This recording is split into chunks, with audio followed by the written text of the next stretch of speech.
I've lived in this apartment for 3 years, long enough to memorize every squeak in the floor, every spot where the paint peels, every pipe groan in the walls, long enough for the place to feel like skin, familiar, flawed mine.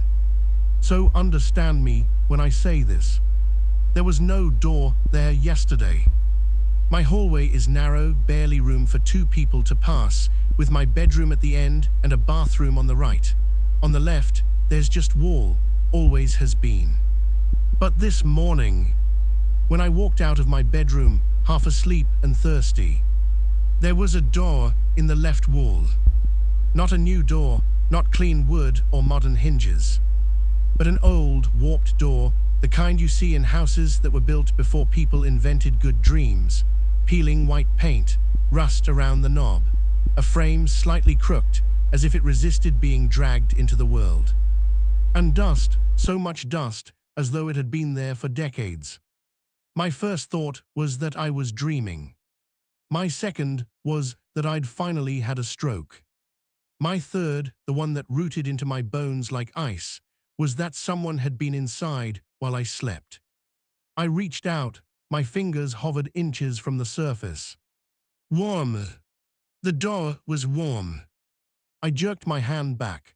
My brain stuttered, searching for explanations, tricks of memory, hallucinations, gas leak, anything. But then something on the other side breathed. Slow, steady, human breath. Close. Right behind the door. I froze so completely, I forgot how to swallow. The breathing paused. Then a voice whispered through the wood. Are you awake yet?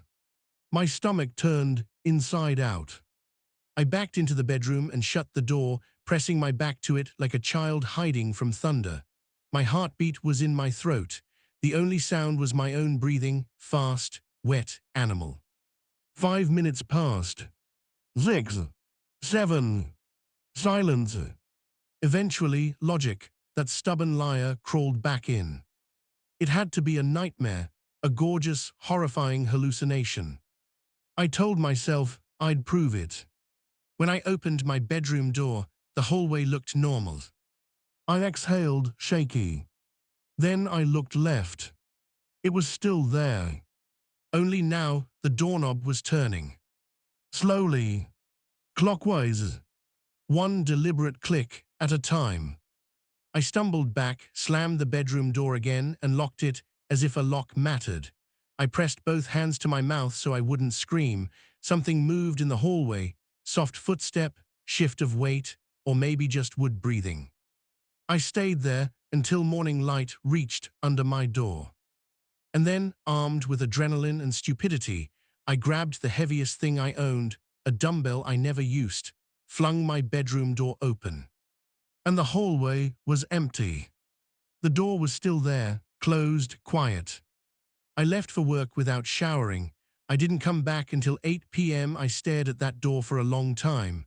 The knob was still, the paint still peeling, floor dust untouched.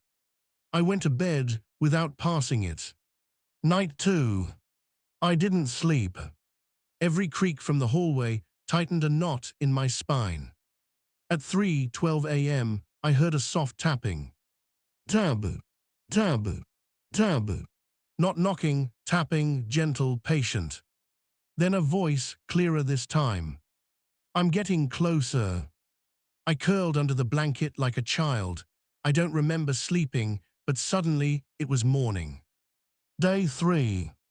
Co-workers said I looked sick. I told them nothing. When I returned home, something new had appeared, a faint dark stain under the door like old water or spilled ink.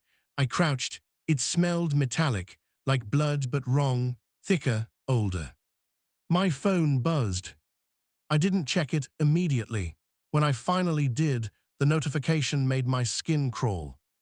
Unknown device connected to your network. Device name, room guest. My Wi-Fi password is 32 characters long. I shut off the router and didn't turn it back on. That night I heard scratching.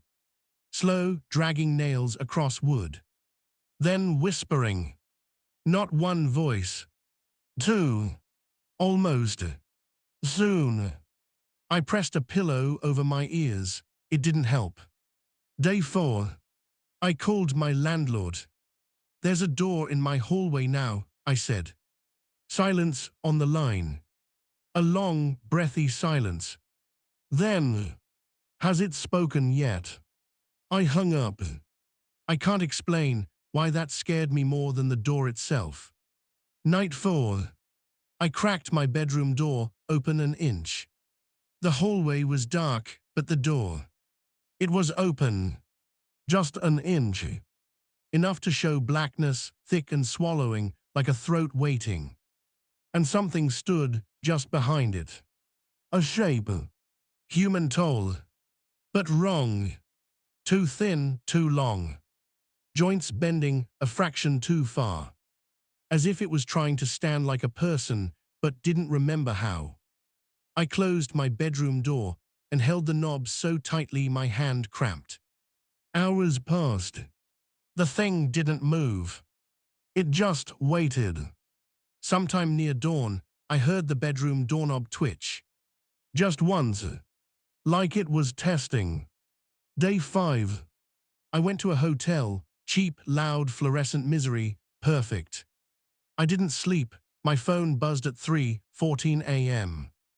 Motion detected, hallway. How my cameras were off. Attached was a single image. My hallway empty except the bedroom door was open wide. And on the ceiling, above the mysterious door, a handprint. Upside down. As if something was holding itself there. Human-shaped. Long-fingered. Pressed fresh into plaster.